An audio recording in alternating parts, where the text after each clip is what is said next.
otros ciclos como de narratología, italianística,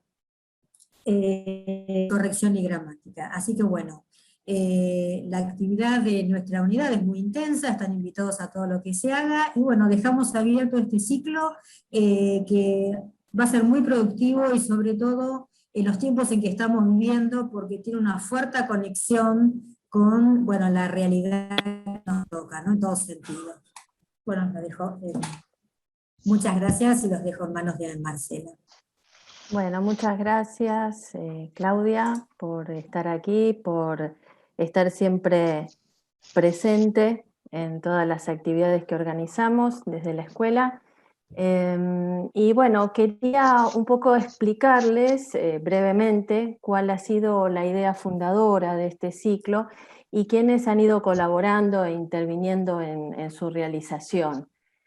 Como ya les adelanté en la convocatoria al ciclo, partimos de la relevancia y de la pertinencia de las actividades artísticas para establecer vías de comunicación y abrir espacios de integración social, debido a la forma en que afianza y amplía la democracia cultural a partir de acciones descentralizadas, participativas y también identificatorias de las particularidades de cada comunidad, ¿no?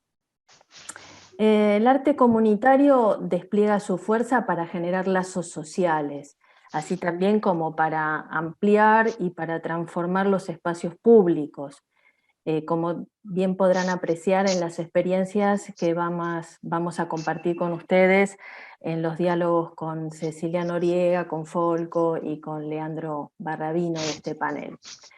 De esta manera, las autorías colectivas y el despliegue del potencial creativo de los miembros mancomunados y de los diversos colectivos barriales y urbanos han avanzado más allá del arte público y se han asociado a prácticas colaborativas que persiguen logros estéticos y políticos que siempre se enriquecen mutuamente, ¿no?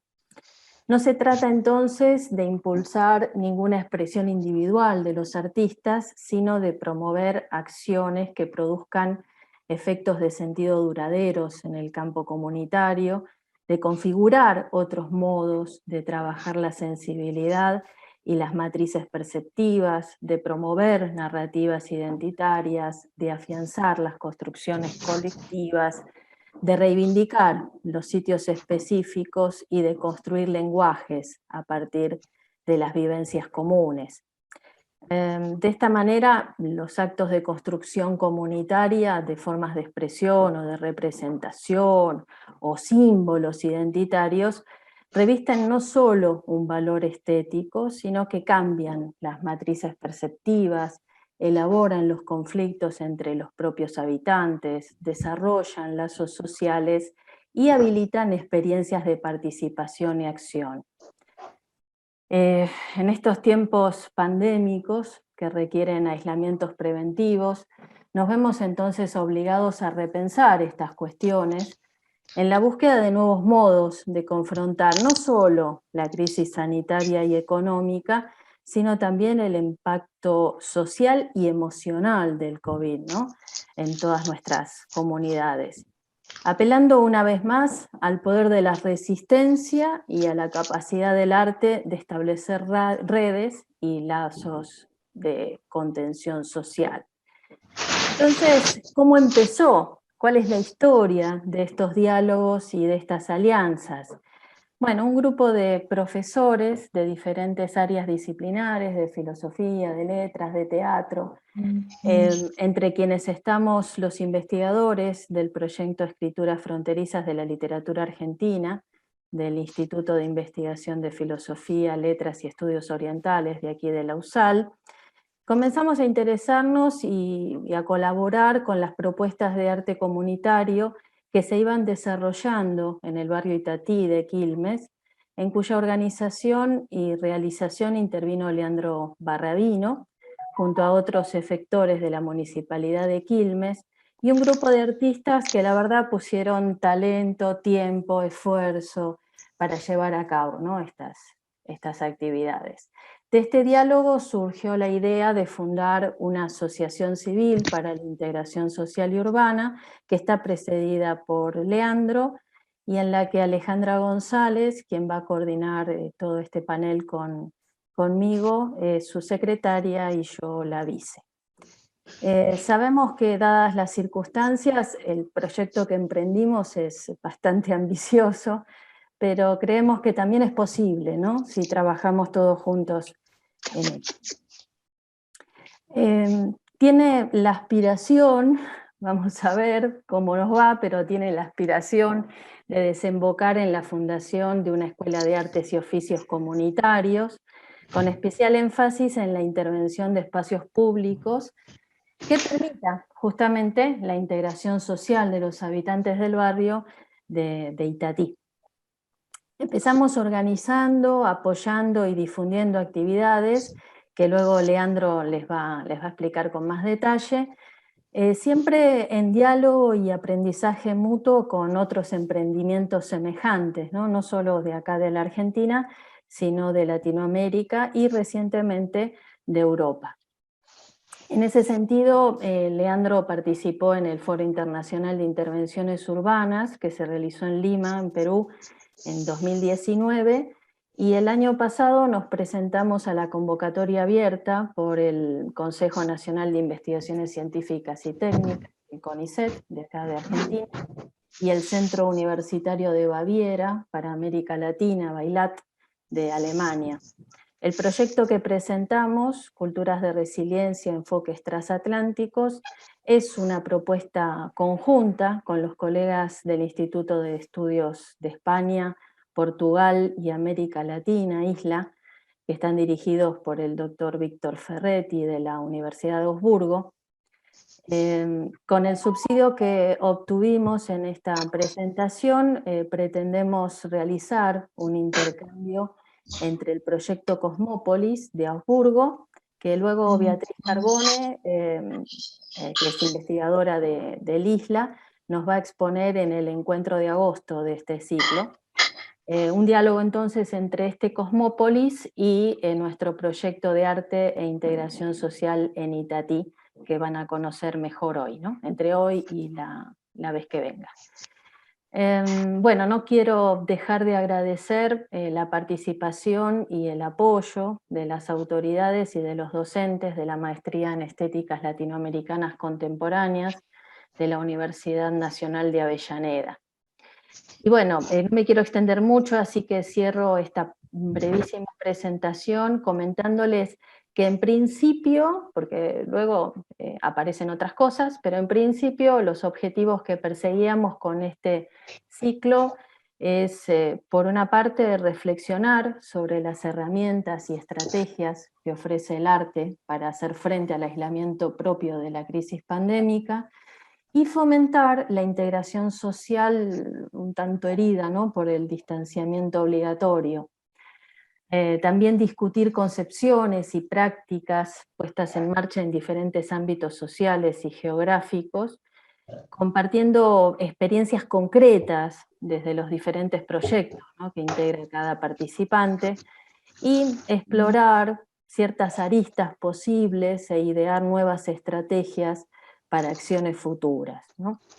Por lo tanto, no será un ciclo de exposiciones magistrales, sino fundamentalmente de diálogo e intercambio de experiencias.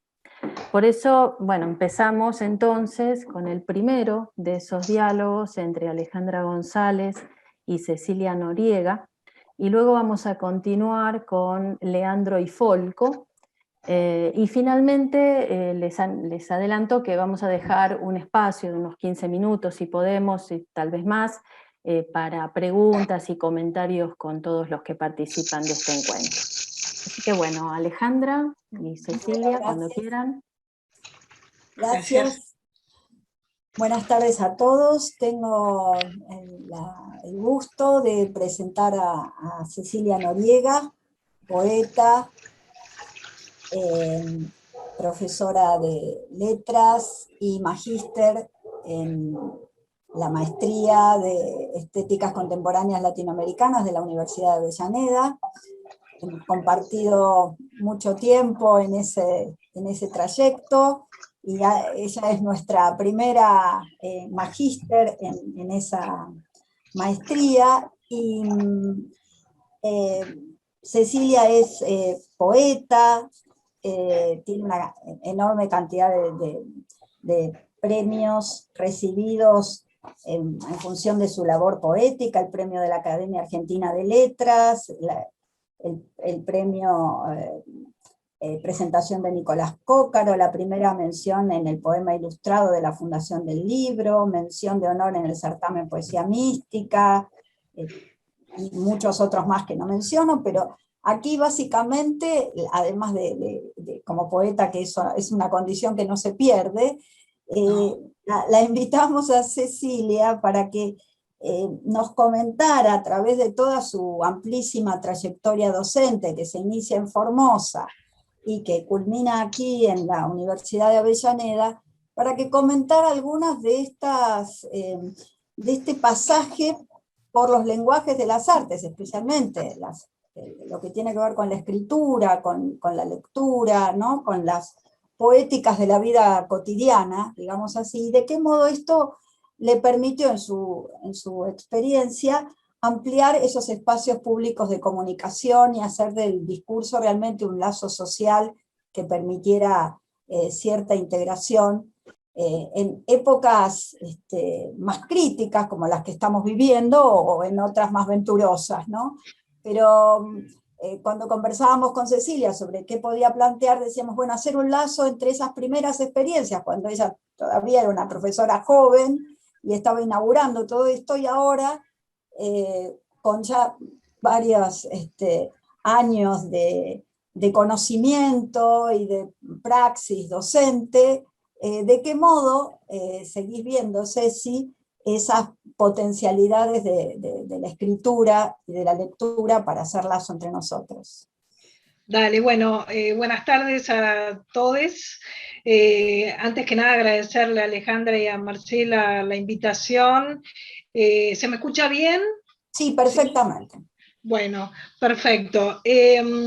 Un poco cuando Alejandra me invitó al panel y me dijo el tema y un poco el contexto de toda la formación de lo que están haciendo tan valioso ustedes, empecé a pensar, a hacer un lazo entre mi experiencia a los 30 años más o menos, allá por fin de los 80, principios de los 90, en Resistencia, Chaco.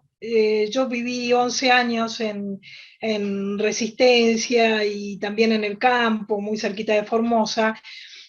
Terminé mi carrera en letras en la UNE, en la Universidad Nacional del Nordeste, y empecé a trabajar en extensión universitaria de la universidad, coordinando toda la parte de letras de un centro cultural en el medio de Resistencia que se llamó Centro Cultural Nordeste. Allí empezamos a trabajar algunas cuestiones de talleres, sobre todo talleres de escritura y de lectura, de escritura de poesía muy breve y de cuento brevísimo, así lo llamamos nosotros, cuentos de un párrafo, de 2 párrafos, en diferentes modalidades o formatos de talleres. El más interesante y el que trabajaba específicamente arte, integración e inclusión social fue el que hicimos itinerante en las escuelas secundarias del Gran Resistencia, escuelas, digamos, muy, muy carenciadas, escuelas del Estado, algunas escuelas bilingües tobas, donde hicimos linda experiencia también. Íbamos 2 meses de taller en cada escuela. Al principio, digamos, iba yo solita con mi bicicleta y un equipo de música a trabajar con los pibes y las pibas en la escuela, y después, por suerte, nos fue tan bien que empecé a formar un grupito de estudiantes avanzados de letras y de gente de la universidad para que me ayudara a extender los talleres. Y allí, con técnicas sencillas pero muy eficaces desde siempre, empezamos a trabajar esto de explorar la escritura en ese momento. Y lo quería unir con la experiencia de hoy en día. Yo en la UNDAV ahora estoy dando una materia que se llama Historia del Arte a Cielo Abierto, para tercero o cuarto año de Gestión Cultural y de Cine, de la carrera de Cine. Y ahí también hago un trabajo de el tema de artes, a casi lenguajes artísticos diversos, estética, y integración y de escritura de ensayo literario con los pibes y las pibas que cursan, y de visitas, de 5 o 6 visitas a museos y centros culturales de la ciudad de Buenos Aires. Muchas veces hacemos alguna visita a algún centro cultural de Avellaneda.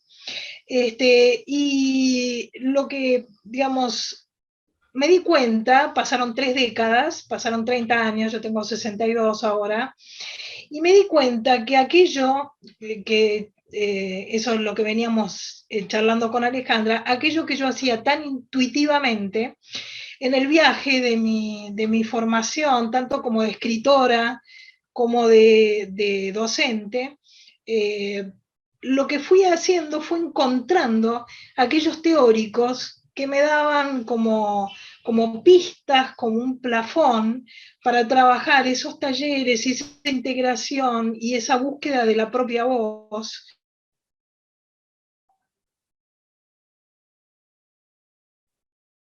¿Ya? Cualquiera de los otros lenguajes, de la propia voz. Sí. Cecilia, retoma un poquito porque se interrumpió por un instante. Retoma Perfecto. un poquito las 2 o 3 líneas anteriores. Dale. ¿Ahí se me escucha bien? Sí, sí, ahora perfecto, perfecto. Muy bien. Entonces, lo que me pareció es unir esas dos experiencias con un intervalo de 30 años de experiencia docente, y de cómo fui encontrando teóricos que me iban dando el plafón para trabajar y para entender mejor tanto mi viaje personal en la literatura como la integración, digamos, de las voces. ¿Se escucha bien? Sí, perdón, es algún micrófono que está abierto. Sí, ok. Ya lo silencié. Buenísimo. Y encontrar esos teóricos. Por ejemplo, digamos, nosotros trabajamos con pibes y pibas en ese momento en Resistencia, Chaco, que no estaban en secundario, muchas veces en primer año, segundo, pero trabajamos también con todos los años de la secundaria, que ni soñaban con ir a la universidad. Y Resistencia, tanto como Corrientes, son sedes de la UNE, de la Universidad Nacional del Nordeste, universidades públicas, gratuitas, que son de la gente, que deben ser del pueblo. Y entonces también el trabajo de esa búsqueda de arte, de integración y de encontrar la propia voz, también era una pata territorial, digamos, que en ese momento yo no la entendía de esa manera, porque no lo sabía, una pata territorial de la universidad abierta para la gente y decirles, bueno, ustedes en las universidades gratuitas pueden estudiar, pueden ir formándose y tener más herramientas justamente en el ámbito del arte para tener también otras expansiones en su propia voz poética, en fotografía, en cine, en artes plásticas, en escultura, en danza, en lo que sea.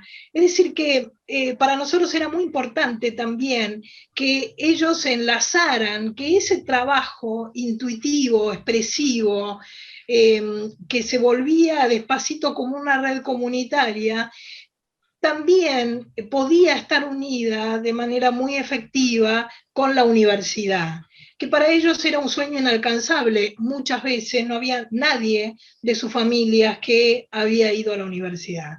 Hoy en día, en la UNDAB, nosotros tenemos la mayoría de nuestros pibes, primera generación de universitarios, con lo cual también trabajamos muy a fondo esto.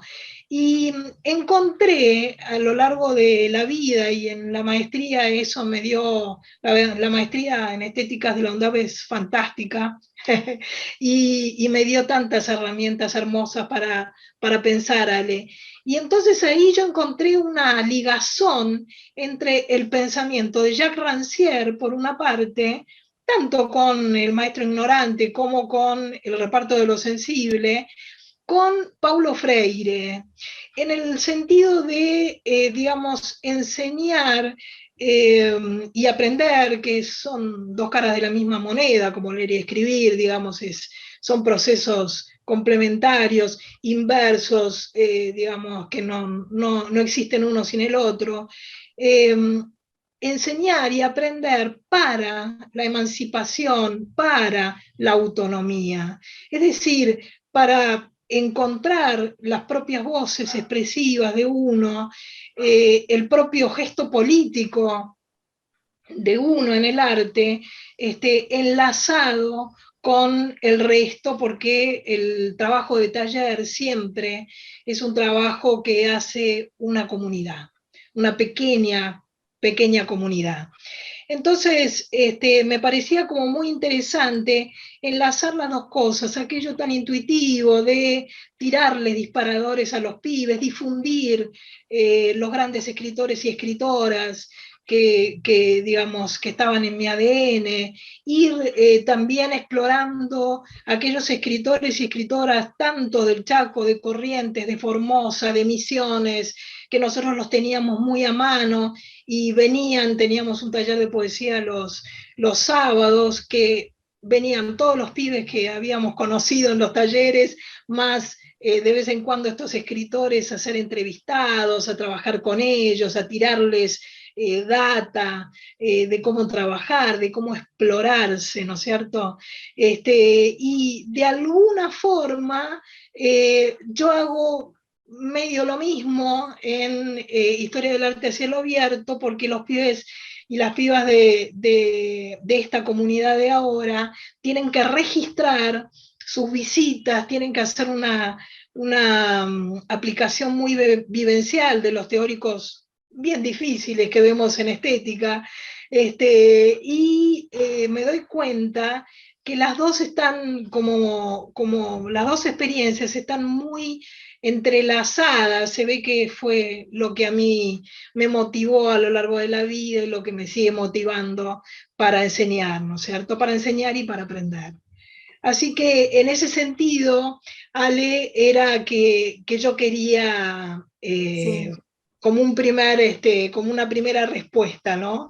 A claro. esa ligazón.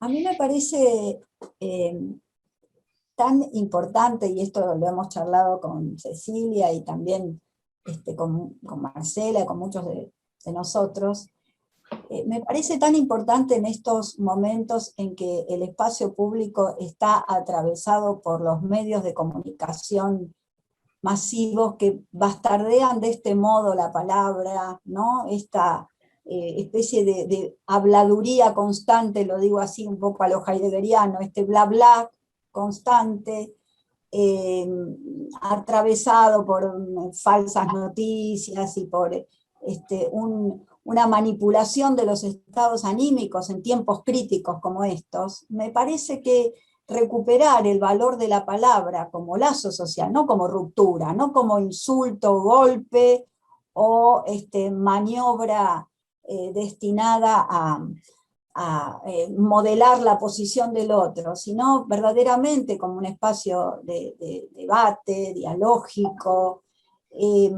Solo se puede hacer si se recupera, ¿no?, el valor primigenio de esa palabra, y eso se recupera desde nuestras poéticas, ¿no? Digo, poetas, ensayistas, escritores, ¿no?, que nos vuelven a dar algo de esa palabra fundadora de un espacio subjetivo desde el cual se puede hacer lazo con los otros, ¿no? De ahí me parece que el valor político, digo, político en el sentido de la polis, el valor ciudadano, ¿no?, de y la potencia de construir lazo de una tarea como la que vos comentás, ¿no, Ceci? Sí, totalmente. Fíjate que en esto de que somos seres dialógicos, que también es un concepto fundamental de Freire, de Paulo Freire, y también de Rancière, por supuesto, pero muy desarrollado por Paulo Freire, es que nosotros como seres dialógicos, como seres conscientes de que estamos inacabados y de que en ese diálogo nosotros nos compartimos, nos trascendemos, nos unimos. En ese concepto, en el taller, en el taller de las palabras, en el taller de las poesías, de los pequeños cuentos, de las narrativas, de los ensayos, como hacemos con los pibes en la UNDAV, lo que se está haciendo es un enorme tejido, y ese tejido que es espiritual, que es absolutamente inasible, por supuesto, pero que es muy importante para la vida de todos nosotros, es el que hace la contrahegemonía, digamos, ¿no? Ese es el que hace la resistencia para los discursos chatos, llenos de odio, o llenos de rencor, o de enfrentamiento que tienen los medios, o llenos de miedo, de terror, ¿no? Estas construcciones dialógicas que se hacen, en donde yo me pienso, porque estoy haciendo algo que me lleva a mis adentros, porque cuando estoy haciendo cualquier cosa artística yo me sumerjo, me conecta con los otros, con el otro, con la otra, con el otro, desde un lugar absolutamente político, pero absolutamente espiritual. Y en ese sentido, digamos, nada, me hace acordar, por supuesto, a Nietzsche, me hace acordar a Byung-Chul Han en La Sociedad del Cansancio, que lo retoma Nietzsche. Es decir, cuando Nietzsche decía, ¿qué es lo único que tendríamos que enseñar para una cultura espiritual? Bueno, a mirar, a leer, a escuchar, a decir. Y eso es lo que se hace en estos talleres, y de ahí es la integración, es ese tejido. Yo, años después que hice aquellos talleres del 89 y del 90, en letras recibíamos en la universidad a pibes que habían ido a esos talleres, y pibes que, digamos, habían descubierto el poder de la palabra, habían descubierto su propio poder de la palabra en esos talleres, y eso era tremendamente emocionante. Y pasa lo mismo hoy en día, digamos, el que descubre su potencia creativa, y la expone a la comunidad y hace un lazo con esa comunidad, ya está de alguna manera inserto en los vaivenes culturales, pero de la mejor calidad, y del amor, digamos, del amor por el otro, por los otros, por las otras, por el otro, porque la verdad es que es eso, cuando uno está compartiendo lo que uno hace artísticamente, lo que se forma es eso, es un lazo de amor, ¿no es cierto? Con lo cual, y eso lo encontrás en estos teóricos tan importantes, los encontrás en otros. Yo le contaba a Alejandra que había vuelto a hojear el libro de Stephen Nachmanovich, Free Play, El poder de la improvisación, que es un libro hermoso de un violinista docente que está explorando qué es la creatividad, ¿no es cierto?, qué son esos procesos, cómo hacer para que los pibes y las pibas jovencitos, adolescentes, en ese caso mío, y hoy en día más grandes, puedan tirar de ese hilo que tienen dentro y sacar, ¿no es cierto?, sacar y dar muestras de eso, y sentirse que van a tener un camino de vida también allí, ¿no es cierto? Un camino de vida, y a veces un camino, digamos, laboral, ¿no?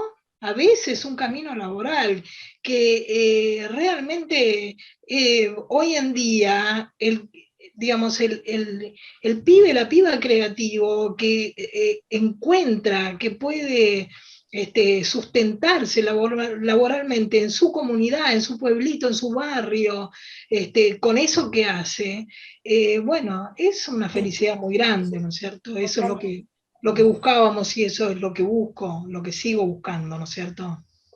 Me parece, Ceci, que podríamos rescatar una palabra de nuestra tradición estética que es taller. Taller Sí, es un término que aparece muy trabajado en Juan Luis Guerrero. Juan Luis Guerrero fue uno de los primeros maestros de estética, el primer gran maestro de la estética argentina, allá por el Congreso del 49, él plantea muy heideggeriano él, pero bien vinculado a una estética nacional, digamos, y él recupera ese término de estética en un libro suyo que se llama Cenas de la vida estética, y dice: el taller es el lugar donde se forja el oficio de mano y las matrices con las cuales se articula un lenguaje. El taller es un lugar donde se obra, ¿no? Se obra en el sentido de que se es un operario de la palabra, un artesano de la lengua, ¿no? Un artesano de los lenguajes artísticos diversos. Y así, justamente toma esa idea del taller. ¿No? ¿Hola? sí, ¿Hola? ¿Hola? ¿Se Estabas escucha? un poco ¿Sí? entrecortada, Alejandra. Sí, sí, sí, sí, me di la última cuenta. parte retomate. Sí, esta idea de taller que me parece que tiene mucho que ver con lo que vos decías, Ceci, que implica un espacio en donde hay instrumentos diversos, trabajos en distintos estados de evolución, inconclusos, a medio terminar, que se van imbricando en la búsqueda y en la invención de un lenguaje.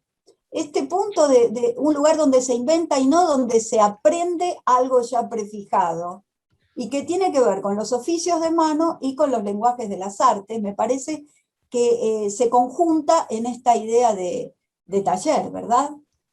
Totalmente. El taller de artes y oficios, eso que ustedes quieren hacer, digamos, el taller de artes y oficios es eso. Fíjate que yo muchísimas veces en aquellos talleres que hacía de jovencita en Resistencia, yo me tiraba al piso con los pibes y escribía, porque yo también estaba descubriendo mi propia creatividad y mi voz, porque el paso por las carreras de letras es muy inhibitorio de la voz, Claro. es muy inhibitorio, muy represor. Entonces, todos los que hemos pasado por las carreras de letras y que queríamos ser escritores, escritoras, nos hemos sentido muy inhibidos, y más en esa época, post dictadura, digamos, de resistencia, tenía profesores desaparecidos, tenía alumnos desaparecidos, digamos, era un momento en que nosotros estábamos, digamos, gritando de alguna forma que necesitábamos ensayar en esos talleres nuestras propias voces. Y eso sigue siendo igual, digamos, el taller, como dice también Rancière, ¿no? En el reparto de lo sensible, es en el trabajo en que las artes tienen una revalorización.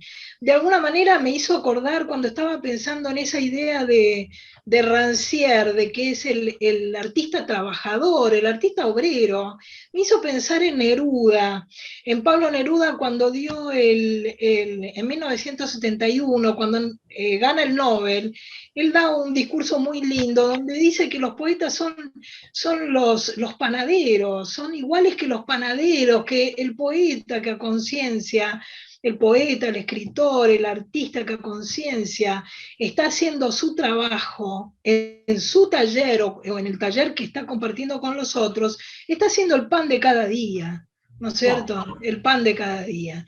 Una El pan de idea nuestra lengua. hermosa.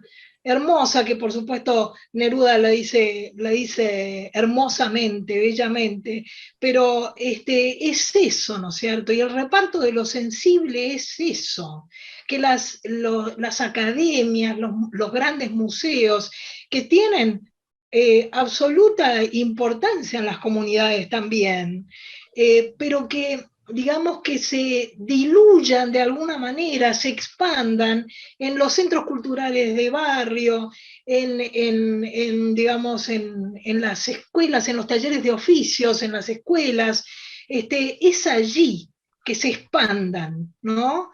Y de vez en cuando, sí, por supuesto, ir a hacer la visita, ir a hacer el registro, porque allí están los grandes de siempre, pero en los barrios también están los grandes de siempre, Claro. ¿no? Me parece En los sumamente barrios están los grandes. Me parece muy importante esto que decís, Ceci, en relación a este trabajo que hay entre el taller que produce todo este pan de la palabra, digamos, estos panaderos que hacen el pan nuestro de la palabra, y ese reciclaje que se da entre el poeta y el refranero popular, las leyendas, los mitos, estas formas, el cancionero, El ¿no? cancionero. La música popular, que hace todo un vínculo que se forja en estos talleres, donde la palabra así adquiere otra vez su valía, porque, bueno, se gastan las palabras de la tribu, hay que reavivarlas, ¿no? Con un trabajo experimental también. Por eso no es lo popular como lo masivo, sino lo popular como el lugar desde el cual se pueden generar espacios de experimentación para que precisamente se dé esa expansión que vos estás diciendo, ¿no? Ese Exacto. proceso me parece que es sumamente interesante en los lenguajes de todas las artes, ¿no? La experimentación por un lado y por el otro ese arraigo en la memoria de los saberes populares, ancestrales, ¿no? Que están allí muchas veces fuera de los ámbitos académicos, ¿no? Y que podríamos recuperar en estas perspectivas, ¿no? Así es. Ni más ni menos. Fíjate que hoy en día en las letras de las cumbias, en el rap, digamos, los pibes y las pibas están expresándose muchas veces con unas poéticas muy hermosas, muy bellas, muy bien elaboradas, y que muchas veces son el germen de obras que con el tiempo cobran un peso muy, muy, muy, muy valioso para la cultura, muy valioso, ¿no es cierto? Que son el germen y que después cobran peso a lo largo del tiempo. Y esto es lo que se descubre en los talleres. En los talleres las personas descubrimos estas cosas, ¿no? Por eso el valor del taller. No hay que olvidarse que el taller es el germen de la educación en la Edad Media, ¿no es cierto? Es así. Y el oficio del que hace la cerámica, del que hace la poesía, del que hace la canción, del que hace el video arte o el video chiquitito, el que hace la pequeña escultura, el que hace sus cuadros o sus murales, el grupo, el equipo que hace los murales, digamos, no nace en otro lado que no sea en eso, ¿no? En la confrontación con las voces de los otros. Claro, claro.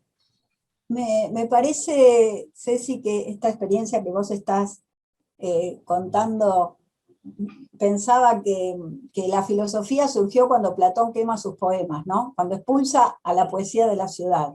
Así Nosotros es. estamos llamando a los poetas de nuevo a la ciudad. Los estamos llamando porque si no hay un cambio de poéticas, no habrá un cambio de políticas. Uno escucha discursos muy gastados, ¿no? Discursos que dicen siempre lo mismo, palabras de sectores diversos, no me estoy refiriendo a un sector en particular, pero esas palabras están gastadas. Y por eso no hay inventiva, ¿no? Entonces, llamar de nuevo a los poetas a la ciudad, empezar a forjar en nuestros talleres una palabra diversa, distintiva, que se atreva a inventar, que se atreva a emocionarnos en el cuerpo, ¿no? Que nos toque verdaderamente, palabras que hagan cuerpo y pasión, y entonces a partir de ahí encuentre sus nuevas figuras, sus tropos, sus retóricas inventivas. Eso realmente es un trabajo que solo se puede hacer muy desde la base de esa masa hablante, como decía Saussure, ¿no? Esa masa hablante que gesta la lengua. Y ese trabajo en esta interacción en los talleres, digamos, en los talleres de la lengua, son esenciales para poder pensar un futuro distinto, ¿no? Y para poder aliviarnos en estos periodos tan críticos, tan desconsoladores, ¿no? Totalmente. Sí. Sí, totalmente, porque el alivio viene también de la red, es decir, ahí se crean lazos muy fuertes, y en esos lazos muy fuertes que se crean, y digamos, en artes conjuntas, por ejemplo, se crean lazos que van a durar toda la vida y que nos van a sostener en los momentos de enfermedad, en los momentos de desasosiego, en los momentos de falta de laburo, en los momentos en que, digamos, el mundo y el país se debaten en luchas y en cuestiones para hacer un buen reparto, digamos. La verdad es eso te sostiene, eso te sostiene. Y después, con las décadas, vos te encontrás con esa gente, y esa gente que por ahí tuviste en el taller, esas personas, esos pibes, esas pibas que son adultos y que tienen hijos, y a veces más que hijos, nietos, son personas que no han olvidado ese laburo. No han olvidado, porque ahí se han emocionado, han llorado, han hecho carne, se han enamorado, se han desenamorado, digamos, han vivido, han experimentado, y eso es traer los poetas a la ciudad, ¿no? Bueno, gracias Ceci, gracias por tu intervención, por traernos este presente y este pasado que están decididamente enlazados, y que tiene que ver con esta labor que hemos emprendido ya y que queremos continuar, que está vinculada con fortalecer nuestros lenguajes, los lenguajes verbales, los lenguajes de las artes en general, porque el discurso es lazo social. O sea, no hay palabra sin un otro, no hay palabra sin un diálogo, no hay una palabra ensimismada, porque esa se corrompe fácil, ¿no? Entonces, ¿cómo dotar de nuevo de vitalidad a las palabras de nuestra comunidad, ¿no? Es eso lo que tendríamos que poder forjar en nuestros talleres. Muchísimas gracias, Ceci. Gracias a vos, gracias a ustedes.